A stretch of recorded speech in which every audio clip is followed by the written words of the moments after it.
Assalamualaikum warahmatullahi wabarakatuh. Alhamdulillahilladzi an'amana bi ni'matil Islam wa bi ni'matil iman wa bi ni'matil ihsan. Allahulladzi su'ila a'ta wa idza stu'ina a'an. Asyhadu an la ilaha illallah wa asyhadu anna Muhammadan abduhu wa rasuluhu la nabiyya ba'dah. Amma ba'd. Pertama-tama marilah kita panjatkan puji syukur kita kehadirat Allah Subhanahu wa taala. Allah yang telah memberikan nikmat Islam, Allah yang telah memberikan nikmat iman, dan Allah jugalah yang memberikan nikmat ihsan. Alladzi su'ila a'ta, dan Allah ketika kita minta akan diberi. Wa idzastu'ina a'an, dan kalau kita meminta pertolongan kepada Allah, yakin Allah itu pasti memberi pertolongan. Ketika tidak ada pengkabulan dan pertolongan dari Allah, maka jangan sekali-kali menyalahkan Allah. Yang harus diinteli dan yang harus diselidiki adalah diri kita sendiri yang goreng adab ka Gusti Allah. Bener Tegus? Masya Allah. Nah, ini barusan kita ini melaksanakan haul Syekh Nawawi yang ke-131, kebetulan diadakan di beberapa daerah, terutama di Pondok Pesantren Unik Nusantara pusat maupun cabang, dan kebetulan pada malam hari ini kita berada di cabang Unik wilayah Bandung. Pimpinan daripada Ustadz Agung dan Ustadz Joko. Ya, mudah-mudahan beliau-beliau yang sedang berjuang di sini diberikan kesehatan, kesabaran, dan Ustadz Joko didekatkan jodohnya lah. Mubazir mananya, ampun. Dan juga para penderek-penderek yang seperjuangan di pondok pesantren, ada yang bagian bikin kopi, ada yang bagian atas sandal. Mudah-mudahan yang belum punya jodoh didekatkan jodohnya, dan yang lagi usaha mudah-mudahan usahanya berkah, rizqan halalan thayyiba, tentunya kathiron. Itu adalah harapan kita semuanya. Dan juga para jamaah yang selalu istiqomah ikut serta meramaikan, memakmurkan majelis ini, langkah dan niatnya dijadikan ibadah yang makbul oleh Allah Subhanahu wa taala. Amin Allahumma amin. Para hadirin, para jamaah yang dimuliakan Allah Subhanahu wa taala, tentunya sedikit kita selayang pandang daripada Syekh Nawawi karena tadi belum ada kesempatan.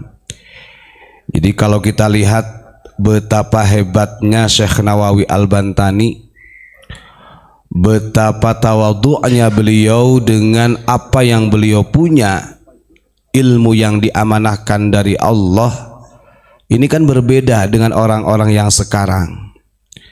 Kadang-kadang kalau orang-orang sekarang ini baru mondok setahun, 2 tahun, 3 tahun sudah menjadi kayak paling ustadz, kayak paling kiai. Kita bisa mengetahui kesederhanaan Syekh Nawawi itu ketika di Makkatul Mukarramah. Ini berdasarkan persaksian dari dzurriyyahnya. Beliau Syekh Nawawi itu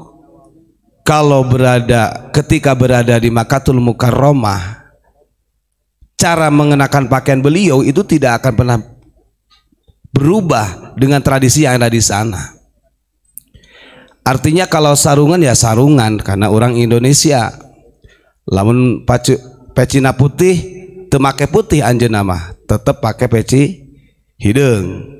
Bahkan salah satu tradisi taklim yang diajarkan oleh Syekh Nawawi pada waktu itu yang berada di Serambi, yang di Serambinya Masjidil Haram, itu metode taklimnya seperti yang kita gunakan di pesantren. Halakohnya seperti itu. Sehingga banyak para muta'alim, para pelajar yang dari Indonesia itu datang ke sana itu tidak merasakan seperti di Makkah. Karena banyak yang ngaji kepada beliau itu dari kalangan kiai yang sudah punya pesantren, di Indonesia, kemudian ngaji kepada beliau. Bahkan Syekhona Khalil Bangkalan sendiri, beliau belajar kepada Syekh Nawawi sudah jadi kiai, sudah punya santri. Tapi memang secara keilmuan pembelajaran yang sangat luar biasa. Walaupun Syekhona Khalil ini seorang kiai, untuk bertemu dengan Syekh Nawawi itu nggak semudah itu. Ada proses yang sangat luar biasa. Jadi Syekhona Khalil ketika mendengar ada ulama Sayyidul Ulama Il-Hijaz dari Banten yang mengajar di Makkatul Mukarramah sekaligus menjadi imam Masjidil Haram yang kedua, meneruskan gurunya Syekh Junaid Betawi. Nah ini Syekh Junaid Betawi ini kemarin lagi rame-ramenya haul Habib Luar Batang. Padahal Habib Luar Batang itu kalau kita bongkar, nanti kita bongkar sedikit-sedikit, itu bukan Habib. Beliau adalah Asy-Syarif Al-Hasani, cuman dicangkok oleh Ba'alawi, lagi-lagi Ba'alawi. Ketika Syekhona Khalil mendengar kemasyhurannya Syekh Nawawi di Makkah, akhirnya beliau bergegas berangkat ke Makkatul Mukarramah. Karena kasyafnya Syekh Nawawi Banten gitu kan. Wah ini kalau ketika Syekhona Khalil datang ke Makkah kemudian langsung bertemu dengan saya, ini tidak ada perjuangan. Jadi ketika Syekhona Khalil sampai ke Makkah, justru Syekh Nawawi balik ke Banten. Begitu sampai di Makkah, tanya kepada teman-teman pelajar yang di sana, loh Syekh Nawawinya baru aja pulang ke Banten. Kemudian karena ini adalah salah satu upaya dan beliau sangat ingin mengambil ilmu dari Syekh Nawawi Banten, Syekhona Khalil balik ke Banten. Dan itu hebat lagi, ketika Syekhona Khalil balik ke Banten, Syekh Nawawi ya ke Mekah lagi. Coba lamun orang geus pusing dah lieur. Artinya perjalanan ini adalah gambaran.